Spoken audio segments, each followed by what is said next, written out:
Hello students. इस video में हम लोग पढ़ेंगे केमिकल रिएक्शंस ऑफ ईथर्स। ये एनसीईआरटी क्लास 12th केमिस्ट्री के अल्कोहल्स फिनॉल्स एंड ईथर्स वाले लेसन का नेक्स्ट वीडियो है, जहाँ पे हम लोग ईथर्स के केमिकल रिएक्शंस को पढ़ेंगे। तो इस यहाँ पे फर्स्ट रिएक्शन दिया है cleavage of carbon oxygen bond in ethers.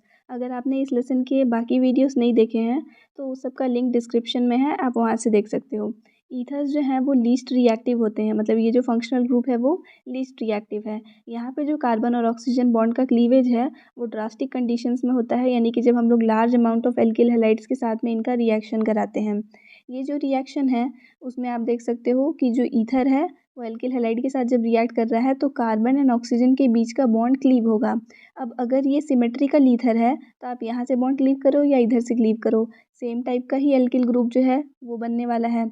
जब बॉन्ड हम लोग क्लीव करते हैं ना इन दोनों के बीच का, तो जो ऑक्सीजन है वो इलेक्ट्रोनेगेटिव है, इसलिए उस पर नेगेटिव चार्ज रहेगा, और जो कार्बन है वो इलेक्ट्रोपॉजिटिव है, तो यहाँ पे पॉजिटिव चार्ज आएगा। और सेम वैसे ही जब हम लोग हेलोजन और हाइड्रोजन के बीच का बॉन्ड क्लीव कराएंगे तो हेलोजन पे नेगेटिव और हाइड्रोजन पे पॉजिटिव चार्ज आएगा। तो जस्ट अब हम लोग को क्या करना है कि ये जो ग्रुप है, क्योंकि ये नेगेटिवली चार्ज है तो इसके पॉजिटिव वाले के साथ रिएक्ट करके वो एल्कोहल फॉर्म करेगा, और ये पॉजिटिव और ये नेगेटिव साथ में रिएक्ट करके एल्किल हैलाइड फॉर्म करेंगे।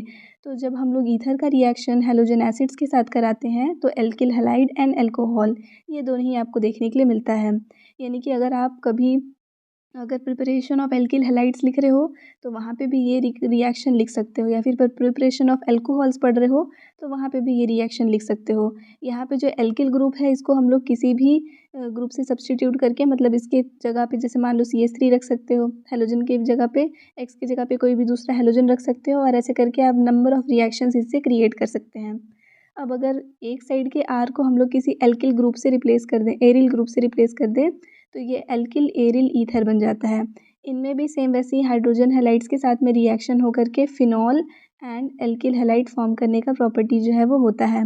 अब ये जो ईथर है इसमें जब सिमेट्रिकल था दोनों साइड तब तो देख लिए रिएक्शन, लेकिन जब अनसिमेट्रिकल है, जैसे दिख रहा है आर एंड आर डैश लिया है, आर डैश मतलब अब दोनों का नेचर जो अलग है। फर्स्ट थिंग यहाँ देखोगे कि order of reactivity of halides, यानी कि जो भी हेलोजन हम लोग यूज़ किए, अगर आयोडाइड है तो ज़्यादा फास्ट रिएक्ट करेगा, अगर ब्रोमाइड है तो थोड़ा स्लो, क्लोराइड है तो और स्लो, और फ्लोराइड्स के साथ में ये रिएक्शन देखने के लिए नहीं मिलता है।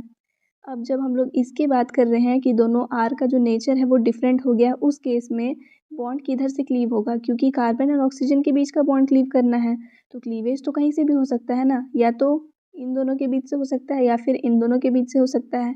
तो कहाँ से ब्रेक होगा वो डिपेंड करता है कि एल्किल ग्रुप का नेचर क्या है। जैसे हम लोग प्राइमरी, सेकेंडरी या टर्शरी एल्किल ग्रुप्स देखते हैं, इस वाले एग्जाम्पल के थ्रू देखो। यहाँ पे आपको दिख रहा है ईथर है, तो ये ऑक्सीजन से इस साइड जो कार्बन अटैच्ड है वो प्राइमरी है, क्लीव करेंगे तो प्राइमरी कार्बोकेटायन फॉर्म होगा। और अगर वही चीज़ मैं इधर से क्लीव कराऊंगी तो ये कार्बन अब टर्शरी नेचर का है, तो यहाँ पे टर्शरी कार्बोकेटायन फॉर्म होगा। अब हम लोग को पता है कि कार्बोकेटायंस की स्टेबिलिटी का अगर ऑर्डर देखें तो प्राइमरी कार्बोकेटायन से ज़्यादा स्टेबल सेकेंडरी होता है, सेकेंडरी से ज़्यादा स्टेबल टर्शरी होता है, तो जो मोर स्टेबल है वही ना फॉर्म होगा यहाँ पे, इसलिए बॉन्ड का क्लीवेज यहीं से होगा। अब यहाँ पे जब क्लीव हुआ है तो ये पॉजिटिव चार्ज, और यहाँ से हम लोग जब ब्रेक करेंगे तो आयोडीन पे नेगेटिव चार्ज, यानी कि जो एल्किल आयोडाइड बनेगा यहाँ पे, यानी कि एल्किल हैलाइड जो बनेगा यहाँ पे वो कैसा होगा, टर्शरी नेचर का, और अल्कोहल प्राइमरी नेचर का। इस चीज़ को आपको ध्यान में रखना है जब अनसिमेट्रिकल ईथर्स में हम लोग रिएक्शन कराते हैं उस टाइम। और सेम अगर हम लोग वही एनीसोल में रिएक्शन करा रहे हैं, एनीसोल मतलब क्या, तो बेंजीन रिंग, और उसके बाद ये उसके साथ में अटैच्ड हुआ है CH3। ये वाला जो स्ट्रक्चर है ना अभी ऊपर जो देखे आप, ये वाला स्ट्रक्चर, इसमें जो एल्किल ग्रुप है इसको अगर मैं CH3 से रिप्लेस कर दूँ तो जो स्ट्रक्चर बन रहा है वो एनीसोल है। अब इस एनीसोल में देखो आप, अगर हम लोग को सेम रिएक्शन कराना है इसके साथ में तो कहाँ से क्लीव हो रहा है बॉन्ड, अगर यहाँ से हम लोग क्लीव करेंगे तो क्या हो रहा है, CH3 पे पॉजिटिव चार्ज आ रहा है, और सेम वही चीज़ यहाँ देखने भी आपको मिल रहा है कि वही बना ही है। ठीक है, यहाँ हम लोग इसको क्लीव किया है नेगेटिव, तो ये दोनों जो है वही बॉन्ड फॉर्म करके यहाँ पे एल्किल हैलाइड बनाए भी हैं, तो बॉन्ड यहाँ से क्लीव हुआ ना कि यहाँ से। अब रीज़न क्या है, तो यहाँ आपको दिख रहा है ये एरोमेटिक रिंग है, ऑक्सीजन और इस एरोमेटिक रिंग के बीच में पार्शियली डबल बॉन्ड देखने के लिए मिलता है just because of resonance, and इसीलिए ये वाला जो बॉन्ड है वो ज़्यादा स्ट्रॉन्ग हो जाता है, एंड इसीलिए यहाँ से बॉन्ड क्लीव होगा। ठीक है, तब इस केस में जो एल्किल हैलाइड बन रहा है वो नॉर्मल रहेगा, एलिफेटिक, और जो एल्कोहल बन रहा है ना, यानी कि जो हम लोग इसका रिएक्शन करेंगे तो फिनॉल फॉर्म होगा। अल्कोहल जो बन रहा है वो एरोमेटिक नेचर का हो जाएगा। तो ये आपको कराना है क्लीवेज में, मतलब इस चीज़ का आपको ध्यान रखना है। नेक्स्ट रिएक्शन है इलेक्ट्रोफिलिक सब्स्टिट्यूशन रिएक्शन।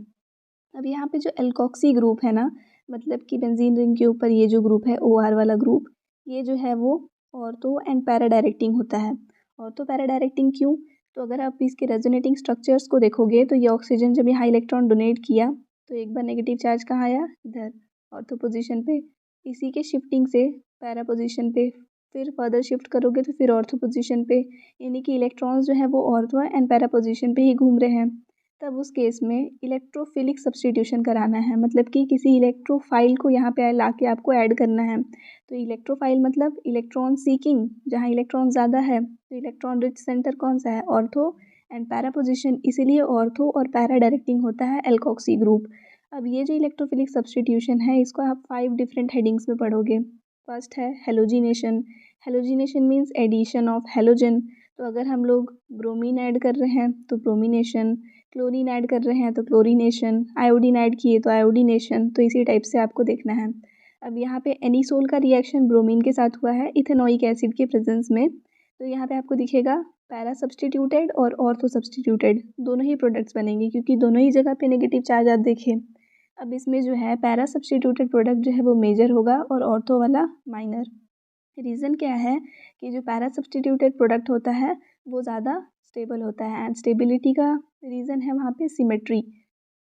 नेक्स्ट देखते हैं हेलोजिनेशन के बाद में Friedel craft reaction. Friedel craft जो है उसी को ही 2 हेडिंग में देखते हैं। एक होता है एल्काइलेशन और एक होता है acylation. Alkylation means alkyl group का addition.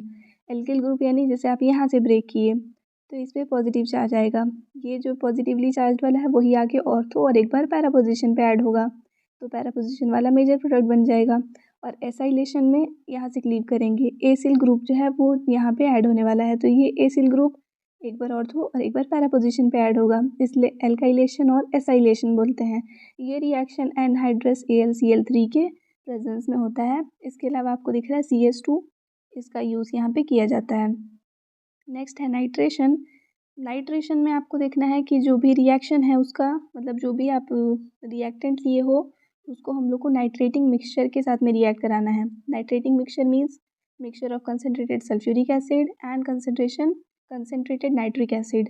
Nitration means addition of nitro group, तो नाइट्रो ग्रुप ऑर्थो और पैरा पोजिशन पे ऐड हो जाएगा। इसके अलावा एक और रिएक्शन होता है सल्फोनेशन, जो कि आपके बुक में जो है नहीं दिया है, तो आपको सल्फोनेशन नहीं पढ़ना है। टोटल ये 4 रिएक्शंस को पढ़ना है। यहाँ पे आपका ये लेसन कंप्लीट हो जाता है। अगर ये सारे एक्सप्लेनेशन वाली वीडियो में अच्छे खासे व्यूज़ आते हैं एंड आप लोग अगर बोलोगे तो फिर मैं इसके एक्सरसाइज का सॉल्यूशन वाला वीडियो भी प्रिपेयर कर दूँगी। Thanks for watching.